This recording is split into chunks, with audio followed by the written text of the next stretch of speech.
जय हिंद दोस्तों, हमारे इस YouTube चैनल में आप सभी का स्वागत है।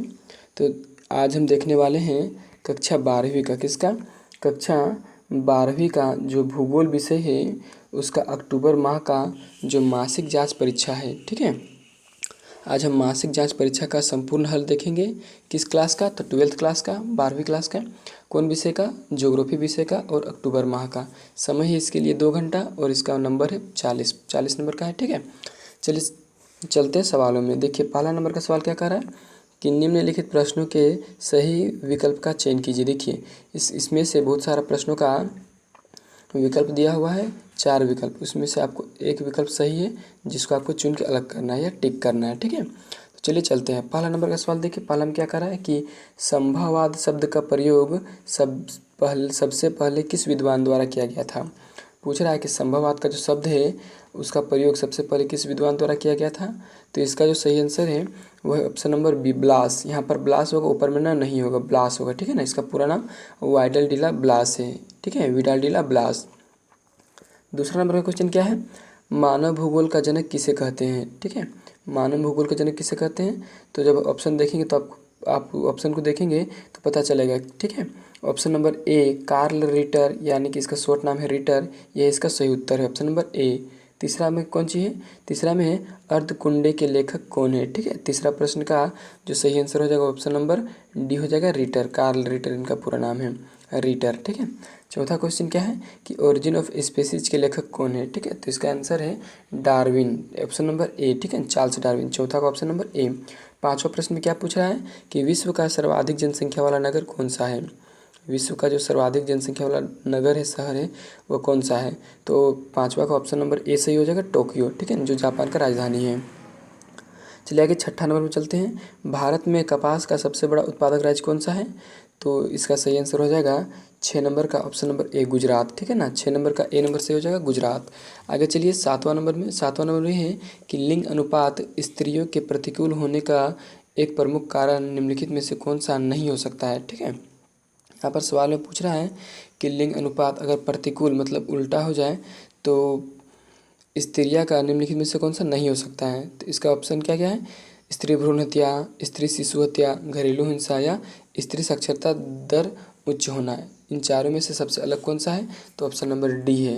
अगर स्त्री साक्षरता दर बढ़ेगा तो जो उसका लिंग अनुपात है वह समान रहेगा। ठीक है, आगे चलिए आठ नंबर में क्या है कि ग्रामीण जनसंख्या की एक प्रमुख विशेषता निम्नलिखित में से क्या है। ठीक है, तो इसका जो आठवां का सही आंसर हो जाएगा ऑप्शन नंबर डी हो जाएगा, प्राथमिक क्रिया। ठीक है, आगे चलिए हम चलते हैं अपने अगले सवाल पर। अगले सवाल मेरा क्या है? अगला सवाल है कि भारत में सर्वाधिक जनसंख्या वाला राज्य कौन सा है। देखिए 9 नंबर का सवाल क्या कर रहा है कि भारत में सर्वाधिक जनसंख्या वाला राज्य कौन सा है। तो इसका जो सही आंसर होगा उत्तर प्रदेश, ऑप्शन नंबर ए। 9 का ऑप्शन नंबर ए सही हो जाएगा। आगे चलिए, विश्व का सबसे बड़ा चावल उत्पादक देश कौन सा है। तो इसका आंसर होगा सही आंसर 10वां का चीन होगा। क्या होगा? चीन। ठीक है ना, बी नंबर आंसर सही है। अब चलिए हम चलते हैं दूसरा नंबर में क्या कर रहा है कि निम्नलिखित में से किन्हीं 4 प्रश्नों के उत्तर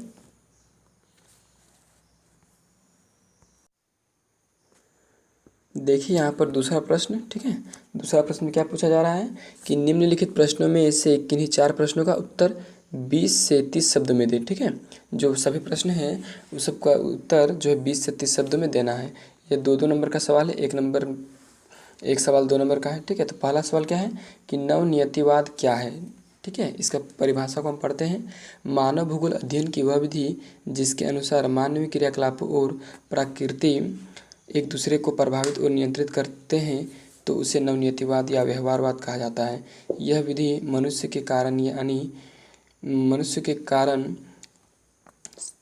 यहाँ पर होगा कि यह विधि मनुष्यों के कारण ज्ञान संबंध विचारधारा से संबंधित है, यानी कि यहाँ पर थोड़ा सा मिसप्रिंट हुआ है। ठीक है, यहाँ पर होगा कि यह विधि मनुष्यों के विकास संबंधित, ठीक है ना, यहाँ पर लिखा हुआ है वो विकास से संबंधित विचारधारा का संबंधित है। ठीक है, इससे संबंधित है, मतलब विकास से संबंधित है ये जो नवनियतिवाद है। अब चलिए देखिए, इसका कहने का मतलब है कि नवनियतिवाद का जो विचारधारा है उसके अनुसार न ही मनुष्य पूरी तरह से प्रकृति को नियंत्रित करता है और न ही प्रकृति पूरी तरह से मनुष्य को नियंत्रित करता है, दोनों एक दूसरे पर निर्भर रहता है। ठीक है, आगे चलिए अगला सवाल दूसरा का दूसरा नंबर, जनसंख्या घनत्व किसे कहते हैं। देखिए कह रहा है आंसर में कि किसी भौगोलिक क्षेत्र में प्रति इकाई क्षेत्रफल पे निवास करने वाले व्यक्तियों की संख्या को जनसंख्या घनत्व कहते हैं। इसका मतलब है कि 1 किलोमीटर में कितने व्यक्ति निवास करते हैं, उसी को हम लोग कहते हैं जनसंख्या घनत्व। ठीक है ना। आगे चलिए चलते हैं कि प्रश्न है संभववाद क्या है। देखिए यहाँ पर प्रश्न है संभववाद क्या है। देखिए संभववाद क्या है, मानव भूगोल अध्ययन की वह विधि जिसके अनुसार मनुष्य प्रकृति को नियंत्रित करता है तथा अपने लाभ के लिए वह प्रकृति का विभिन्न रूपों में उपयोग करता है। यहाँ पर होगा यह जो दिया हुआ है क्वेश्चन मार्क, यहाँ पर होगा करता है, उसे संभवतः कहा जाता है। नहीं, यहाँ पर होगा संभववाद कहा जाता है। इसके समर्थक विडाल डिला ब्लास थे। ठीक है। संभववाद का विचारधारा क्या कहता है कि जो मनुष्य है वो प्रकृति को अपने बस में रखता है और उससे लाभ लेता है। जैसे कि खनन इत्यादि हो गया, हम प्रकृति का दोहन कर रहे हैं, खनन में उसका उपयोग कर रहे हैं। ठीक है। आगे सवाल पर चलते, कितना नंबर है, आगे सवाल है चौथा नंबर, द्वितीयक क्रियाकलाप क्या है। ठीक है। आंसर है जिस क्रिया के द्वारा प्राकृतिक संसाधनों का रूप या स्थान, देखिए यहाँ पर रूप छूट गया है, यहाँ पर जो है आपका रूप छूट गया है, यहाँ पर रूप होगा, क्या होगा रूप।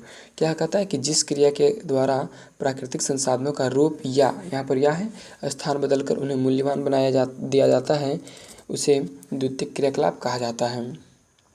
अब चलिए मान के चलिए यहाँ पर कोई वस्तु है, उसको अगर हम मॉडिफाई कर दें या उसे अच्छे रूप दे दें, अच्छा स्थान बदल दें, एक जगह से दूसरे जगह ले जाएं, तो सब सारा द्वितीयक क्रियाकलाप में आता है। ठीक है। आगे चलिए 3 नंबर का सवाल है, निम्नलिखित प्रश्न में से किन्हीं 4 प्रश्नों के उत्तर 20 से 30 शब्दों में दें। यहाँ पर मिसप्रिंट हुआ, 20 से 30 नहीं, ज़्यादा शब्दों में देना है यहाँ पर उत्तर। ठीक है। चलिए चलते हैं अपने सवाल पर। क्या है सवाल, क्या है कि जनसंख्या वृद्धि को प्रभावित करने वाले कारकों को लिखें। देखिए जनसंख्या का वृद्धि होता है, बढ़ता है, तो उसमें से कौन कौन सा कारक है। ठीक है। तो पहला कारक क्या है, पहला जो कारक है वह है भौतिक कारक, उच्चावच यानी कि जमीन का बनावट। ठीक है। भू आकृति मैंने भूमि का बनावट किस प्रकार से है, जल की उपलब्धता, मतलब कहाँ पर जल है वहाँ पर अधिक लोग बसेंगे, और मृदाएँ मतलब मिट्टी जहाँ पर उपजाऊ रहेगा वहाँ पर लोग अधिक बसना पसंद करेंगे। दूसरा है आर्थिक कारक, खनिज नगरीकरण, औद्योगिकरण। देखिए आर्थिक कारण में क्या आएगा, यह तो हो गया भौतिक कारण कि ज़मीन किस तरह से, बनावट किस तरह से रहेगा, कहाँ पर जल पाया जाएगा अच्छा, कहाँ पर अच्छी मृदा है, उर्वरक मृदा है। ठीक है। दूसरा आर्थिक कारण मतलब पैसा वाला मामला, तो इसमें क्या है, इसमें नगरीकरण यानी कि शहर में लोग अधिक बसते हैं, जहाँ पर नगर बनता है वहाँ। फिर औद्योगिकरण मतलब जहाँ पर उद्योग धंधे बसते हैं वहाँ पर लोग रहना अधिक पसंद करते हैं क्योंकि वहाँ रोजगार मिलता है। तीसरा देखिए यहाँ पर है, ये जो स्टार मार्क आ गया यहाँ पर थोड़ा सा गलती हो गया है, यहाँ पर होगा सामाजिक, क्या होगा, सामाजिक एवं सांस्कृतिक कारक। ठीक है। सामाजिक एवं सांस्कृतिक कारक मतलब समाज में अगर एक जाति के लोग एक जगह पर रहना पसंद करते हैं, ठीक है, एक संस्कृति के लोग एक जगह पर रहना पसंद करते हैं। चौथा है यहाँ पर होगा राजनीतिक कारक। क्या होगा, राजनीतिक कारक। यहाँ पर मिसप्रिंट है, राजनीतिक कारक मतलब कि कोई भी अगर जैसे कोई भी जो व्यक्ति होते हैं वह अपने संबंधित लोगों के साथ रहना अधिक पसंद करते हैं। ठीक है। राजनीतिक कारक में यही कह सकते हैं। आगे देखिए मिश्रित कृषि किसे कहते हैं। उत्तर है कि जब फसलों के उत्पादन के साथ साथ पशुपालन भी किया जाता है तो इसे मिश्रित कृषि या मिश्रित खेती कहते हैं, यानी कि मिक्स्ड फार्मिंग।